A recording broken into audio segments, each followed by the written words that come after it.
৩০ লাখ শহীদের রক্তের বিনিময়ে পাওয়া লাল সবুজের বিজয় আজ ৫৫ বছরে। দীর্ঘ ৯ মাস রক্তক্ষয়ী যে যুদ্ধ, সেই যুদ্ধের মাধ্যমে পাওয়া বাংলাদেশ আজ আবারও বিজয় দিবস উদযাপনের জন্য অপেক্ষায় এবং সব প্রস্তুতিও সম্পন্ন হয়েছে। আজকের জনতন্ত্র গণতন্ত্রে এই স্বাধীন ভূখণ্ড পেতে যাদের আত্মত্যাগ, তাদেরকে শ্রদ্ধা ভরে স্মরণ করছি। আরআইসিএল স্টিল জনতন্ত্র গণতন্ত্রে আপনাদের সঙ্গে আছি শেখ জায়েদ। আমার সঙ্গে দুজন অতিথি আজ যুক্ত হবেন। এর মধ্যে একজন স্টুডিওতে এসে পৌঁছেছেন। যুক্ত আছেন জনাব আবু নাসের মোহাম্মদ রহমতুল্লাহ, কেন্দ্রীয় নির্বাহী কমিটির সদস্য, বিএনপি। স্বাগত আপনাকে। আর মাওলানা গাজী আতাউর রহমান, যুগ্ম মহাসচিব, ইসলামী আন্দোলন বাংলাদেশ, তিনি পথে আছেন, কিছুক্ষণের মধ্যে তিনি আমাদের সঙ্গে যুক্ত হবেন। কথা বলতে চাই চলমান রাজনৈতিক পরিস্থিতি নিয়ে। ইনকিলাব মঞ্চের মুখপাত্র শরীফ ওসমান হাদির উপর যেই প্রাণনাশের চেষ্টার যে হামলা হয়েছে, সে হামলার পর কয়েকদিন চিকিৎসাধীন থাকার পর তাকে নিয়ে যাওয়া হয়েছে সিঙ্গাপুরে। সেখানে তার চিকিৎসা শুরু হয়েছে। এই হামলাকে কেন্দ্র করে রাজনীতিতে নানা কথাবার্তা চলছে। আজকে আবারও নির্বাচনের তফসিল ঘোষণার পরের এই সময়টিতে নির্বাচন বানচালের ষড়যন্ত্র নিয়ে কথা হচ্ছে। আমরাও আজকে কথা বলতে চাই যে নির্বাচন ঘিরে এখনও ষড়যন্ত্র হচ্ছে কিনা। বিএনপির ভারপ্রাপ্ত চেয়ারম্যান তারেক রহমান বলেছেন, ষড়যন্ত্রকারীরা এখনও থেমে নেই। দেশের জনগণ সাক্ষী, অকারণ শর্তের পর শর্ত জুড়ে দিয়ে কিংবা নানা অজুহাতে বাংলাদেশের স্বার্থ বিরোধী একাধিক চক্র নির্বাচন অনুষ্ঠানের পথে বারবার নানা রকম বাধাবিঘ্ন সৃষ্টির চেষ্টা করেছিল। তারপরও সব বাধা বিপত্তি পেরিয়ে একটি তফসিল এসেছে। সেই তফসিল আসার পর ষড়যন্ত্রের অংশ হিসেবেই ইনকিলাব মঞ্চের ওসমান হাদিকে হত্যার যে চেষ্টাটি করা হয়েছে, সেটিও সেই ষড়যন্ত্রের অংশ তিনি বলছেন। এবং এইটিকে কেন্দ্র করে আবারও নানা শর্ত টর্ত দিয়ে নির্বাচনকে পিছিয়ে দেওয়ার চেষ্টা করা হচ্ছে, এমনটি তিনি বলেছেন। আবু নাসের রহমতুল্লাহ, ষড়যন্ত্র কি আপনিও দেখছেন? ষড়যন্ত্রটা তো আজ করতে পারছিলাম অনেক আগের থেকেই। আমি আজকের এই নিউজ 24-এর দর্শক শ্রোতা মণ্ডলীকে শুভেচ্ছা জানাচ্ছি। আপনার মাধ্যমে আপনাকেও ধন্যবাদ জানাচ্ছি। ইতিমধ্যে আমাদের সহ আলোচক মাওলানা গাজী আতাউর রহমান সাহেব আজকে মহান বিজয় দিবসের আর কিছুক্ষণ পরেই আমরা ৫৫ বছরে পদার্পণ করব।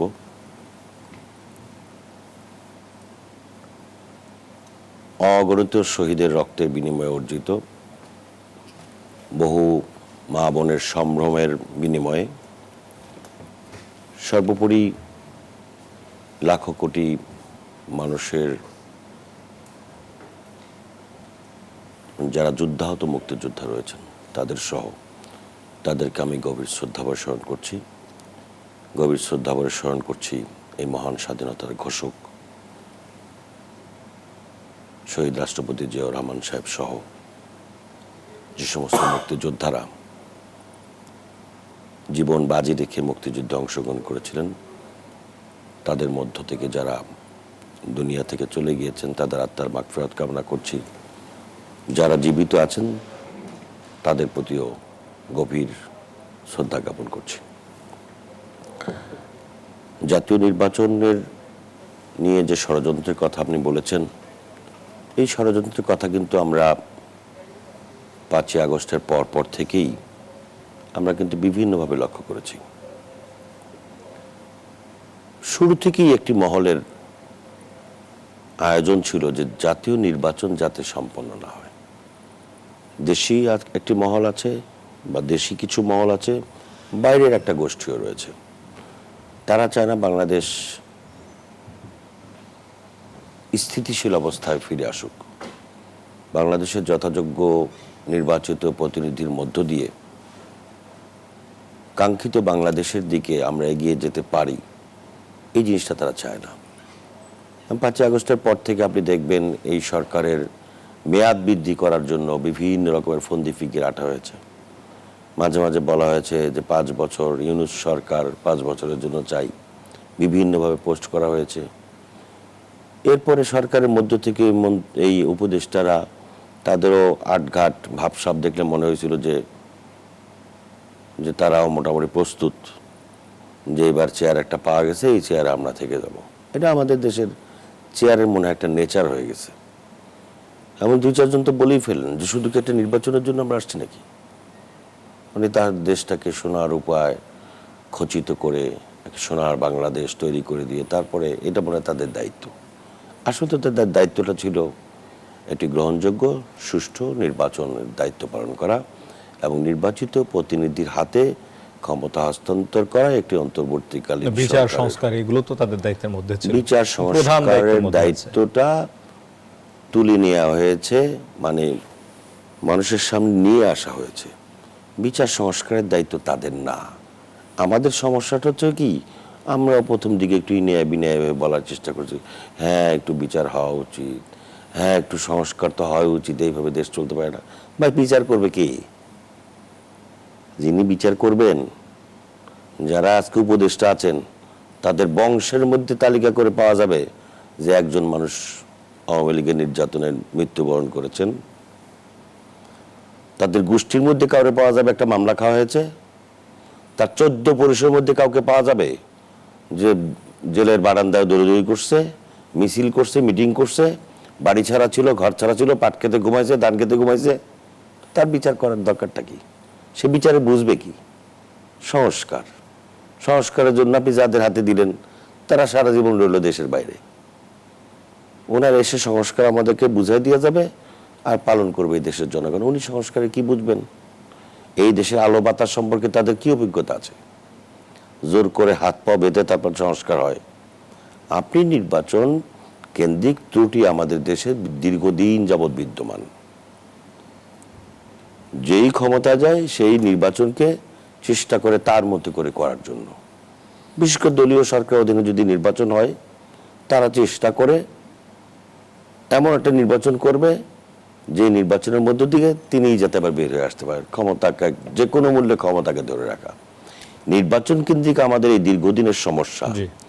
এই সমস্যাকে দূরীভূত করার জন্য নির্বাচন কেন্দ্রিক যে সমস্ত ত্রুটি রয়েছে এটির স্থায়ী একটা সমাধান করা দরকার ছিল। স্থায়ীভাবে বাংলাদেশে যাতে নির্বাচনী ব্যবস্থাকে আর কেউ যাতে কোনোদিন কলুষিত করতে না পারে, সেই রকম একটা নির্বাচনী সংস্কার, নির্বাচন কেন্দ্রিক সংস্কারগুলো সম্পন্ন করে একটি সুষ্ঠু গ্রহণযোগ্য নির্বাচন দিলে নির্বাচনের সময় আপনি জাতির সামনে যান যে আমি সোনায় খচিত বাংলাদেশ তৈরি করব নাকি রূপায় খচিত বাংলাদেশ তৈরি করব। আমি নির্বাচিত হলে আপনি কি সোনার খাটে ঘুমাবেন না রূপার খাটে ঘুমাবেন? তফসিলের পর এখনো ষড়যন্ত্রের কথা বলা হচ্ছে। সেটা তো হয়ে গেল। ওই জিনিসগুলো শেষ করার পরে আপনি দেখেন এই যে তফসিল ঘোষণার একদিন কি বলা হয়েছে যে নির্বাচনের তফসিল ঘোষণা করার পরে আইন শৃঙ্খলা সব ঠিক হয়ে যাবে। আর নির্বাচন তফসিল ঘোষণা করার 2 থেকে 3 দিনের মাথায় মনে হয়, দ্বিতীয় দিন একদিন পরে যে ঘটনা, একজন বিপ্লবী যোদ্ধা, এই দেশের জুলাই যোদ্ধাদেরকেও তো আমাদেরকে সম্মান, শ্রদ্ধা, ভালোবাসা দিয়ে রাখতে হবে। সেই তরুণ যোদ্ধাদের অন্যতম বিপ্লবী সাহসী কণ্ঠস্বর, তার উপরে যেভাবে হামলা হলো, একটা টেলিভিশনের রিপোর্টার সে খুঁজে খুঁজে খুঁজে খুঁজে বের করে তারপর দেখায় দিচ্ছে এইখান থেকে কিলিংটা হয়েছে, এইখান দিয়ে মোটরসাইকেলটা ওইদিকে গিয়েছে। এখন পর্যন্ত আপনার আইন শৃঙ্খলা রক্ষাকারী বাহিনী প্রকাশ্য দিবলাকে রাস্তা ফাঁকা, তার মধ্যে ঘটনাটা ঘটিয়ে চলে গেল, এখন পর্যন্ত তিনি কোনো ক্লু বের করতে পারেন নাই। তো মানুষ কি প্রত্যাশা করে যে এই নির্বাচনের কে কেন্দ্র করে আরো এই ধরনের বড় বড় ঘটনা ঘটবে? এই আশঙ্কা তো রয়েই গেল। এবং তাতে করে কি নির্বাচনের সুষ্ঠু নির্বাচন করার যে নিশ্চয়তা মানুষ চায়, যে গ্যারান্টি চায়, সেই গ্যারান্টি তো অনুপস্থিত। ধন্যবাদ আপনাকে। আমাদের সঙ্গে যুক্ত হয়েছেন মাওলানা গাজী আতাউর রহমান, স্বাগত জানাই আপনাকে। আপনি আসার আগেই দর্শকদের বলেছিলাম যে আপনি আসবেন। আমরা কথা বলছিলাম নির্বাচন ঘিরে ষড়যন্ত্র নিয়ে। বিএনপির ভারপ্রাপ্ত চেয়ারম্যান তিনিও নির্বাচন ঘিরে ষড়যন্ত্রের কথা আজকে বলেছেন। জামায়াতের আমির কথা বলেছেন, এই সিইসি যেটি বলেছেন যে বিচ্ছিন্ন ঘটনা, ওসমান হাদির উপর হামলার ঘটনাটি, এবং এটির ব্যাখ্যা চেয়েছেন নির্বাচন কমিশনার যেন ব্যাখ্যা দেন, প্রধান নির্বাচন কমিশনার। এছাড়া সর্বদলীয় সমাবেশ ছিল, একটি প্রতিরোধ সমাবেশ ছিল শহীদ মিনারে, সেখান থেকেও বেশ কিছু কথাবার্তা এসেছে। আপনার কাছে কি মনে হয় ষড়যন্ত্র কতদূর এগিয়েছে, আপনি কি দেখছেন? আজকেও সন্ধ্যার পরেও প্রকাশ্যে একজনকে কুপিয়ে হত্যার ঘটনা ঘটেছে রাজধানী আশকোনা এলাকায় এক ব্যবসায়ীকে। ধন্যবাদ আপনাকে এবং আমার সহ আলোচক সম্মানিত নাসির রহমতুল্লাহ ভাইকে। আর এই আমাদের মহান বিজয় দিবসের প্রাককালে আমি সকল দর্শক শ্রোতা বন্ধুগণকে বিজয় দিবসের শুভেচ্ছা জানাচ্ছি ইসলামী আন্দোলন বাংলাদেশের মতো আমির পীর সাহেব চরমনার পক্ষ থেকে। এখানে যে বিষয়টা বলেছেন যে নির্বাচন নিয়ে ষড়যন্ত্রটা তো আছে, এটা থাকবেই। কারণ হলো যে জুলাই অভ্যুত্থানের মধ্য দিয়ে যেই শক্তিটাকে আমরা পরাজিত করলাম, তারা তো বসে থাকবে না। তারা তো চাবে না যে দেশে একটা সুষ্ঠু নিরপেক্ষ এবং একটা মানে স্বতঃস্ফূর্ত একটা নির্বাচন হোক, এবং নির্বাচনের মধ্য দিয়ে একটি জনগণের সরকার শান্তিপূর্ণভাবে প্রতিষ্ঠা হোক। এটা তো পরাজিত শক্তি চাওয়ার কথা না। অতএব ষড়যন্ত্র হবে এবং চ্যালেঞ্জ থাকবে, এটাই স্বাভাবিক। এবং সেই চ্যালেঞ্জ নিয়েই কিন্তু এই অন্তর্বর্তীকালীন সরকার তারা ক্ষমতা নিয়েছে। এই চ্যালেঞ্জটা বুঝে শুনেই তারা মোকাবেলা করতে পারবে, এই চ্যালেঞ্জ নিয়েই তারা এখানে ক্ষমতায় বসেছে এবং নির্বাচনের পথে তারা যাত্রা শুরু করেছে। এখন ঘটনা হলো যে আমরা আশা করেছিলাম যে তারা অত্যন্ত সফলতার সাথে সব চ্যালেঞ্জ মোকাবেলা করে একটি সুষ্ঠু নিরপেক্ষ নির্বাচনের পথে যেতে পারবে। তো এই পর্যন্ত আমরা কি দেখলাম যে তারা নির্বাচনের তফসিল ঘোষণা করলেন।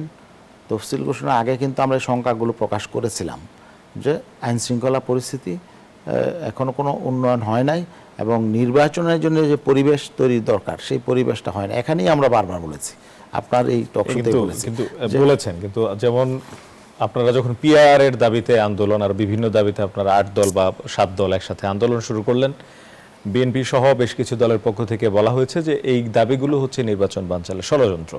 এবং আজকেও বিএনপির ভারপ্রাপ্ত চেয়ারম্যান তিনি বলেছেন যে অকারণ শর্তের পর শর্ত জুড়ে দিয়ে কিংবা নানা অজুহাতে বাংলাদেশের স্বার্থবিরোধী একাধিক চক্র নির্বাচন অনুষ্ঠানের পথে বারবার নানা রকম বিঘ্ন সৃষ্টির অপচেষ্টা চালিয়েছিল, তবু সেই বাধা উপেক্ষা করে নির্বাচনের তফসিল ঘোষণা করা হচ্ছে। এবার তিনি আরেকটি কথা বলেছেন যে নির্বাচন ছাড়াই বর্তমান অন্তর্বর্তীকালীন সরকারকে বহাল রাখা গেলে কারা লাভবান হবে, দেশের জনগণের ভোটে জনগণের সরকার প্রতিষ্ঠিত না হলে কাদের লাভ। তিনি বিশ্বাস করেন এসব প্রশ্নের জবাবের মধ্যেই হাদির ঘাতকেরা লুকিয়ে আছে। এবং তিনি বলেছেন সময়ের সাথে সাথে ষড়যন্ত্রকারীদের রূপ রং চেহারাও হয়তো পাল্টেছে, কিন্তু চরিত্র পাল্টায়নি। এবং দেখা গেছে যে আগেও বিভিন্ন সময় নির্বাচনটা যাতে পিছিয়ে যায় সেটার সাথে আপনাদেরকে জড়িয়ে বিভিন্ন সময় বলা হয়েছে যে আপনারা যারা একসাথে হয়েছেন পিআর সহ বিভিন্ন দাবিতে, ইনারা চাচ্ছেন যে নির্বাচনটা দেরিতে হোক। এখন আপনাদের মানে না এই জায়গাটা বক্তব্য কি? এই যে দেখেন ফেব্রুয়ারিতে যে নির্বাচনের ঘোষণাটা হলো, আমরা কিন্তু এটাকে স্বাগত জানিয়েছি এবং আমরা নির্বাচনটা সুষ্ঠু নিরপেক্ষ হতে পারে এই জন্য আমরা বলেছি যে আমরা সব রকম সহযোগিতা করব। আমাদের দাবি ছিল, পিআরের দাবি ছিল, ঠিক আছে। আমরা তো আপনাদের দাবিতে লেভেল প্লেইং ফিল্ডও ছিল, সেটা থেকে কি সরে এসেছেন আপনারা? না, এটা সরার তো কোনো সুযোগ নাই। লেভেল প্লেইং ফিল্ডের দাবি থেকে সরে গেলে তো নির্বাচনই নিরপেক্ষ হবে না, তাই না? আপনি যদি বলেন নানা দাবি করে নির্বাচন পিছানো এবং নির্বাচন ভণ্ডুল করা ষড়যন্ত্রের বাহুল্য কথা। দেখেন পিআরের দাবি করেছি আমরা, এটা যৌক্তিক দাবি, এই দাবিতে থাকবে, আমাদের নির্বাচন ইশতেহারও থাকবে, আমরা জনমত গঠনের চেষ্টা করেছি। তা এখন তো এমন না যে পিআর না হলে আমরা নির্বাচন করব না, এই কথা কিন্তু আমরা কখনো বলি নাই। নির্বাচন তফসিল ঘোষণা হয়েছে, আমরা এটা স্বাগত জানিয়েছি এবং নির্বাচনটা হোক সেটা আমরা চাই। আরেকটা কথা হলো দেখেন, এই যে আপনি জনাব তারেক রহমান সাহেবের উদ্ধৃতি দিলেন, তিনি কিন্তু কিছুদিন এই মাত্র 3-4 দিন আগে বলেছেন যে কে ক্যান্ডিডেট হয়েছে এটা দেখার প্রয়োজন নাই, প্রতীক দেখবেন, দল দেখবেন, দল এবং প্রতীক। তো আমরা তো এই কথাই বলেছিলাম যে পিআর হইলে কিন্তু আর এই সংঘর্ষ লাগতো না। এবং এই যে তারেক রহমান সাহেব এখন যে সংকটটা ফিল করছেন যে এখন মানুষ এখানে দলের মধ্যে বিদ্রোহ হচ্ছে, নানা রকম সংকট হচ্ছে, মারামারি হচ্ছে, খুন খারাপি হচ্ছে, কেন? ব্যক্তিকে নিয়ে, তাই না? এখন তিনি কি বলছেন যে মার্কা দেখেন। তো পিআরে তো আমরা সেটাই চেয়েছিলাম যে মানুষ আদর্শ দেখে মার্কা দেখে ভোট দেবে। যাই হোক, তারপরও এটা হয় নাই, হয়তো ভবিষ্যতে কোনোদিন হবে, বা এবার উচ্চ কক্ষে হয়েছে, ভবিষ্যতে হয়তো নিম্ন কক্ষেও হবে। তফসিল ঘোষণা আমরা গ্রাজুয়ালি চাই দেশটা সঠিক পথে আসে। তফসিল ঘোষণার পর এখন কোনো পরিবর্তন দেখতে পাচ্ছেন আইন শৃঙ্খলা তফসিল পরিস্থিতি? ঘোষণার পরে আসলে তেমন কোনো পরিবর্তন তো নাই দেখছি না, বরং এখন আর আতঙ্কটা মনে হয় যেন কিছুটা বেড়েছে। টার্গেট কিলিংয়ের কথা বিভিন্ন জায়গায় শুনছি। তো এখন তো নির্বাচন কমিশনের দায়িত্ব, এখন এই যে নিরাপত্তা দেয়া ক্যান্ডিডেটদের যে ক্যান্ডিডেটরা যে জায়গায় নিরাপদ নাই সে জায়গায় একটা আপনাদেরকে অস্ত্র দেবে বলেছে সরকার, হ্যাঁ না, অস্ত্র দিবে আপনারা অস্ত্র নিতে পারবেন চাইলে। না, তাহলে এটা তো আসলে রাজনৈতিক দায়িত্বহীন নেতা, কথা আমরা প্রার্থী। মনে করি। এখানে আমরা কেন অস্ত্র নিয়ে ঘোরাফেরা করব? তাইলে এখানে পুলিশ আছে, বিডিআর আছে, সশস্ত্র বাহিনী আছে, গোয়েন্দা সংস্থা আছে, এদের কাজ কি? আমাদের যদি প্রাইভেট মানে বাহিনী নিয়ে ঘুরতে হয় বা আমাদের যদি গানম্যান নিয়ে ঘুরতে হয়, তাহলে এই অবস্থা এখানে সুষ্ঠু নির্বাচন কিভাবে হবে? এখানে যারা অবৈধ অস্ত্র দাঁড়িয়ে আছে এদেরকে কেন অবৈধ অস্ত্র কেন উদ্ধার করা হলো না? প্রত্যেক নির্বাচনের আগে আমরা দেখি সারা দেশে অবৈধ অস্ত্র উদ্ধারের জন্য অভিযান চলে, তো এই নির্বাচনের আগে সেটা হলো না কেন? অবৈধ অস্ত্র উদ্ধারের জন্য তো বিশেষ অভিযান পরিচালনা করা দরকার ছিল, সেটাও তো হয় নাই, অথচ থানা লুটপাট হয়েছে। সে অস্ত্রগুলো গেল কোথায়? বাইরে থেকে আমরা শুনছি যে এখন অস্ত্র আসছে। তো এগুলো তো আসলে এভাবে যে নির্বাচন কমিশন যে কথা বলেছে বিচ্ছিন্ন ঘটনা, এটা তো দায়সারা। এইভাবে উনি এটা বলতে পারেন না। এখানে ওনাদের রেসপন্সিবিলিটি আছে, একজন ক্যান্ডিডেটকে নিরাপত্তা দেওয়াটা ওনাদের দায়িত্বের মধ্যে পড়ে, তাই না? এখন আইন শৃঙ্খলা রক্ষাকারী বাহিনী যদি এনাফ না হয়, তাহলে এখানে আরও আইন শৃঙ্খলা বাহিনীকে এখানে নিয়োজিত করতে হবে, তাই না? এবং এখানে গোয়েন্দা ব্যর্থতাও আমি মনে করি আছে। এখানে একজন ক্যান্ডিডেট এবং যে জুলাই যোদ্ধা, তার তো সংখ্যা আছে এবং সে নিজেও সংখ্যা প্রকাশ করেছে, বিভিন্ন ইন্টারভিউতে সংখ্যা প্রকাশ করেছে। তাহলে এখানে গোয়েন্দা ব্যর্থতারও আমি মনে করি যে এখানে আমরা দায় দিতে চাই। অনেক ধন্যবাদ জানাই এই দুজনকে। একটা বিরতির সময় হচ্ছে, এসে আবার কথা বলবো। দর্শক, কথা বলছিলাম আরআইসিএল স্টিল জনতন্ত্র গণতন্ত্র চলমান নির্বাচন, রাজনৈতিক পরিস্থিতি নিয়ে, নির্বাচন ঘিরে ষড়যন্ত্রের কথা বলা হচ্ছে, সেটি নিয়ে একটা বিরতি নিচ্ছি, ফিরছি একটু পর, সাথে থাকুন। বিরতির পর আবারও স্বাগত। দেখছেন আরআইসিএল স্টিল জনতন্ত্র গণতন্ত্র। কথা বলছিলাম নির্বাচন ঘিরে যে ষড়যন্ত্রের কথা বলা হচ্ছে সেই প্রসঙ্গে। আবু নাসের রহমতুল্লাহ, আপনার কাছে আসতে চাই আরেকবার। ষড়যন্ত্রের কথা তো বললেন, তফসিল ঘোষণার পর আইন শৃঙ্খলা পরিস্থিতি যেমন হওয়া দরকার, আইন শৃঙ্খলা বাহিনীর অবস্থান যেমন হওয়া দরকার, কিংবা যেমন গাজী আতাউর রহমান ভাই বলছিলেন অস্ত্র উদ্ধার যেভাবে হওয়া দরকার, তৎপরতা কি আপনার কাছে তফসিল ঘোষণার পর যেমন হওয়ার কথা তেমন দেখছেন আপনি? না, এখানে তফসিল ঘোষণা করার ছাড়াও তো কিছু বিষয় ছিল। আপনি দেখেন ৫ই আগস্টের সময় যে সমস্ত থানা লুট হয়েছে, সে সময় অস্ত্রগুলো পাবলিকের হাতে গেছে না? আর আওয়ামী লীগ তো ক্ষমতা থাকা অবস্থায় আওয়ামী লীগ যেভাবে ৫ই আগস্টের আগে মানুষের উপরে যেইভাবে হত্যাযজ্ঞ চালিয়েছে, মানে পুলিশের পাশে থেকে গুলি করেছে। হ্যাঁ, পুলিশের পাশে থেকে গুলি করেছে এবং তাদের কাছে আপনার অস্ত্র ছিল। সেই অস্ত্রগুলি কি আপনি উদ্ধার করতে পেরেছেন? আপনি তো বহুত কিছু বললেন, কি যেন চালুও করলেন। কই, আমার তো মনে হয় না যে কোনো কিছু জায়গায় কিছু অস্ত্র জমা হয়েছে, কিন্তু অস্ত্র উদ্ধার বলতে যে অভিযান, সে অভিযান সফল হয় নাই, সেখানে তাদের ব্যর্থতা আছে। এরপরে আপনি ধরেন এই যে ভাই বলল লেভেল প্লেয়িং ফিল্ডের কথা, তো লেভেল প্লেয়িং ফিল্ড যদি আপনি না করতে পারেন, তাহলে নির্বাচনটাকে আপনি সুষ্ঠু নির্বাচন কিভাবে করবেন? এখানে আইন শৃঙ্খলা পরিস্থিতির কথা বলেছেন, তো যেটা মূল গভর্নমেন্টই তো আইন শৃঙ্খলা পরিস্থিতির কোনো উন্নয়ন করতে পারেনি ১.৫ বছর, ২ বছরে, বরং অবনতির দিকে গিয়েছে। হ্যাঁ, নির্বাচন কমিশন সাহস করে ২-৪টা কথা বলতে হয় এবং ওই গদবাঁধা ভাষায়, আগে যেরকম বলেছে বিচ্ছিন্ন ঘটনা, এরকম একটা হ্যাঁ বিচ্ছিন্ন ঘটনা, এটাও গদবাঁধা কথা। এরপরে আপনার আগে যেরকম বলেছে যে এটা তফসিল ঘোষণা করার পরে সব ঠিক হয়ে যাবে, এটা আগের বারও সমস্ত নির্বাচন কমিশন এরকম কথা বলেছে। এবং ঘটনা তফসিল ঘোষণা করার পরে ২-৪টা ঘটনা যা ঘটবে ওই একই গদবাঁধা কথা। ওই যে ফয়জুল করিম সাহেবের ইয়ার সময় তো বলেই ফেললো যে উনি তো ইন্তেকাল করেন নাই, হ্যাঁ, মেয়র নির্বাচনের সময়। তো এইগুলি গদবাঁধা কিছু কথা আছে, সেখানেও পাখির মতো বুলি আওড়ানোর কিছু অভ্যাস এই কিছু লোকের হয়েছে। বিশেষ করে এই টেলিভিশন চ্যানেলগুলি হওয়ার পরে তার আগের থেকেই প্রিপারেশন নিয়ে যায় যে কোন কথাটা বললে এইটুক মিডিয়াতে গেলে আমার জন্য উপকার হবে। এগুলি তারা ওই বের হওয়ার আগে, মিডিয়ার ফেস করার আগেই তারা কিছু শব্দ তারা আয়ত্ত করে নেয়। তো এতে করে কি হবে, আমাদের যে প্রত্যাশার জায়গাটা ছিল দীর্ঘদিন যাবৎ অন্তত 4 কোটি নতুন ভোটার ভোট দেওয়ার অপেক্ষা রয়েছে।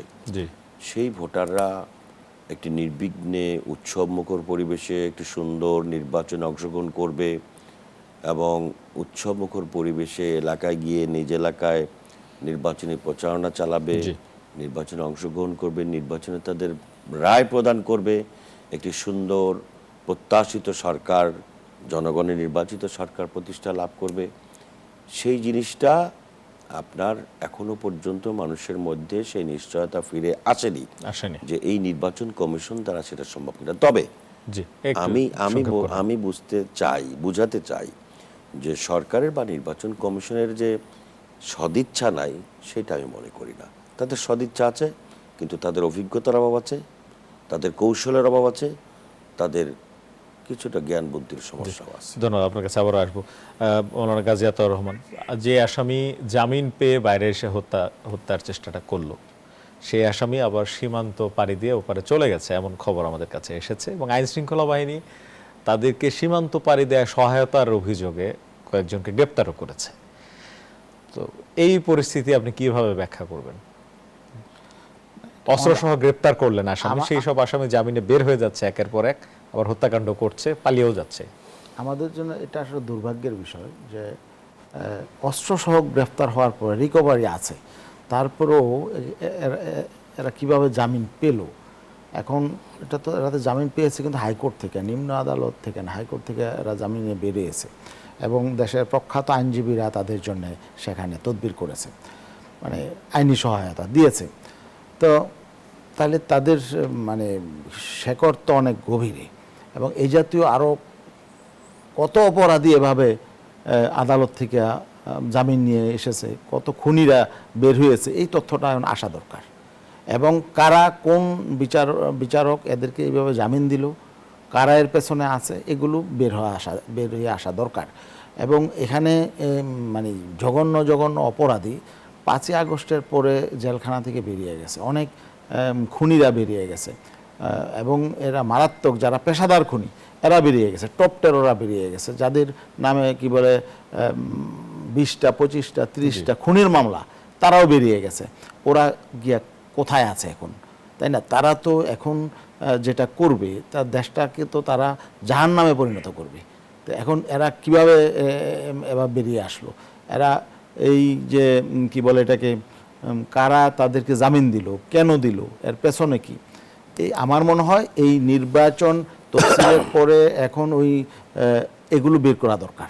এই খুনি সন্ত্রাসী এদেরকে আবার খুঁজে বের করা দরকার, এদেরকে আবারও কাস্টডিতে ঢুকানো দরকার। আর নয়তো কিন্তু আমরা কেউই নিরাপদ থাকবো না, কারণ এদের কোনো দল নাই। অনেকে বলবে যে এরা হয়তো বিএনপি করতো বা এরা জামাত করতো না। আমি বলি যে যারা খুনের দায়ে যারা এবং অস্ত্র মামলায় যারা সন্ত্রাসী যারা, তাদেরকে এখনই আবার তাদের জামিন বাতিল করতে হবে। সব মামলাগুলো দেখতে হবে, জামিনের যে সন্ত্রাসীদের জামিনের মামলাগুলো, সব মামলাগুলো দেখে এগুলো জামিন ক্যান্সেল করে তাদেরকে গ্রেফতার করে আবার আনা দরকার। কারণ যেহেতু আমরা দেখতে পাচ্ছি যে এই জাতীয় ঘটনা ঘটে গেছে, আরও এরকম ঘটতে পারে। আরেকটা ব্যাপার হলো যে সীমান্ত এখন সিল করে দেওয়া দরকার, যে নির্বাচনের একেবারে পুরাই আমাদের ওখান থেকে ওই পার থেকে যদি কোনো সন্ত্রাসী আসতে না পারে এবং কোনো দুর্ঘটনা ঘটিয়ে যেতে কোনো সন্ত্রাসী আমাদের আসা যাওয়া তো মানে সবসময়ই অবৈধ।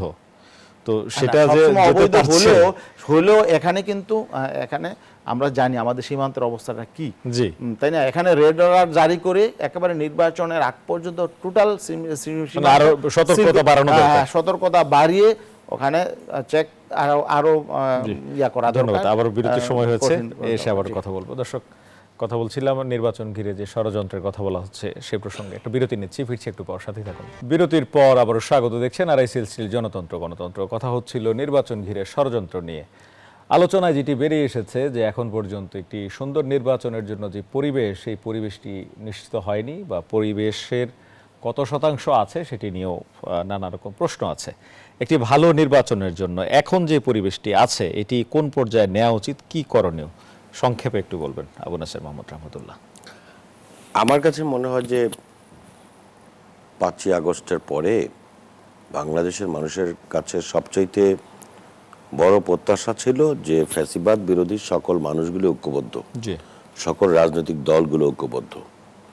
কিন্তু আমার কাছে মনে হয়েছে গত 1.5 বছর, 2 বছরের মধ্যে যে এই ফ্যাসিবাদী শক্তি, ফ্যাসিবাদ বিরোধী যে শক্তি, সেই শক্তির মধ্যে কিন্তু দূরত্ব তৈরি হয়েছে এবং নিজেদের শুধুমাত্র নিজেদের মধ্যে, এবং শুধুমাত্র এখানে একে অপরকে ঘায়েল করার রাজনীতি, দোষারোপের রাজনীতি চলছে।